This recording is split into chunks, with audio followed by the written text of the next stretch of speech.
Hi, I'm Annie Nash, I'm Etienne Pages. and we are from Yestermorrow Design Build School. We are a part of the semester in design, sustainable build and design that's going on right now. We are working to design and build a hut. This is our group. We're 13 students from all different backgrounds. We're going to be together from August through December, and we started the semester on a cool camping trip where we got to know each other, and we did some creative stuff in the woods to kind of start fueling our creativity. So the hut is a collaboration between Yestermorrow, the National Forest Services, and a company called the Vermont Huts Association. They're a really interesting new company, and their larger goal is to create a pretty wide network of huts throughout the Vermont area to kind of connect people within Vermont and out of state with all that Vermont has to offer, whether it be for backcountry skiing or hiking. And so this is their plan of proposed huts so far. This particular hut is going to be a 10-guest hut, and it's going to have year-round access, so it's going to be accessible by backcountry skiing in the winter and then just regular driving like you would at any campground through the summer. And it's in Chittenden Brook. Yes, we have 3 teachers. Eric Cook is an architect who's been leading design build programs for many years. Jesse Cooper is a carpenter who is also a design builder and who has been working with Yestermorrow for quite some time. And we also have Nate West, who is a TA. We started out our creative process by spending a lot of time at the campsite that we're going to build to deliver this hut to. We studied the topography of the site. We took some levels of the site and made a topographical map, and then we also figure out the orientation we want our hut to be placed at. The next step in our process was really looking at different design build projects, including some of the ones that Yestermorrow has done in the past, and doing a lot of sketching and observation and kind of trying to get some ideas of what people have done in the past versus what we can apply to the project that we're doing right now. And from here, we were able to kind of transition into the organizational ideas phase, which is really kind of looking at the functions and the limitations of this particular project and seeing what our priorities were and where to go from there in terms of designing the project. For this particular one, the site orientation was one of the most significant factors that we were looking at. And then we moved into several rounds of group schematics, where we broke up into different groups, kind of playing out different ideas for different huts. And the final phase we showed to our clients for feedback before we started our final round of design for our hut. This is our floor plan that we're going with. We are building right now. We're building 2 separate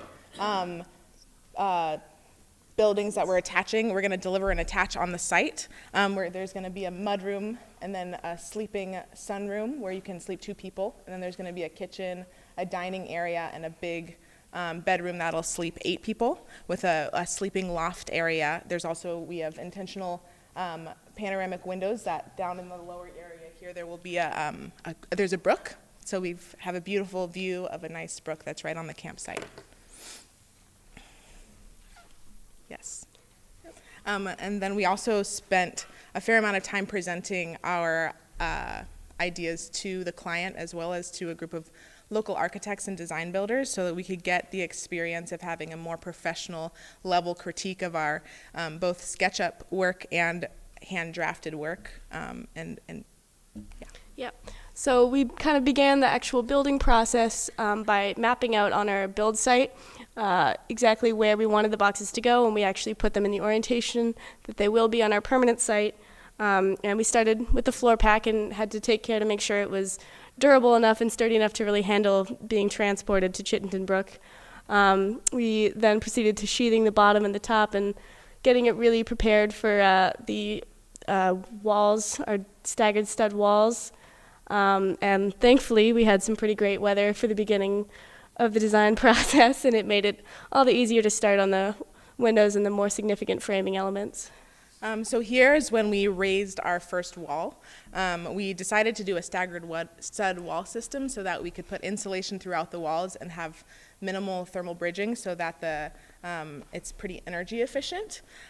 We got pretty comfortable using the building tools and stuff throughout this process. We've spent a lot of time hammering nails and having a lot of fun out on the work site. We also do a lot of learning on the work site. We started the semester in the studio all the time, and now we're mostly outside, and we have a really good learning space outside where we can draw out what we need to do and really figure out what's happening in the space. Yeah, it really is kind of a design and problem solve as you go kind of process. We've been really learning how to work with the construction documents on site, and again, developing a comfort with the tools and terminology, and kind of finding a rhythm as a group here. All of our walls are up, and we were starting the weatherproofing process and putting on our diagonal sheathing. And at this point, all of our diagonal sheathing is up, and our rafters and everything are finished, and we are working on finishing up the roof and getting it fully weatherproof, and starting in on our final exterior sheathing, which is pretty exciting. So we've still got a lot of work to go, but we're chugging along.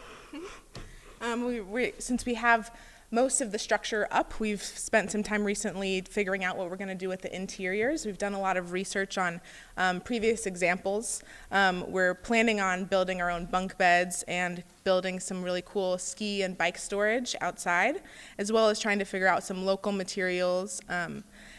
So this is one of the iterations of what our hut's going to look like.